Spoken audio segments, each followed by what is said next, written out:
Da Padova a Dolo contro Veneto City. Sono pronti a dare battaglie commercianti, gli agricoltori della CIA, gli ambientalisti e molti sindaci della provincia, tra cui Flavio Zanonato, primo cittadino di Padova, contro la realizzazione di quello che non esitano a definire un King Kong che uccide le città e i territori.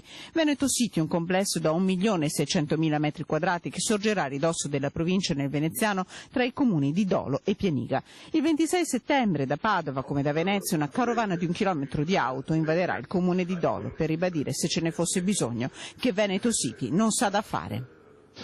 È un no fermo deciso che noi diamo. Quel giorno consegneremo le firme raccolte, abbiamo già superato le 10.000 unità contro Veneto City, e consegneremo al Presidente della Regione. Tanti i rischi del progetto, dall'ulteriore cementificazione del suolo alle alluvioni. Quello che ci preoccupa è che in realtà di tutto questo si realizzerà l'ennesimo enorme centro commerciale, 100.000 metri quadri. 100.000 metri quadri vuol dire far morire le attività commerciali di Padova, di Venezia, di Treviso. Un'opera che rischia di decretare la morte dei centri storici.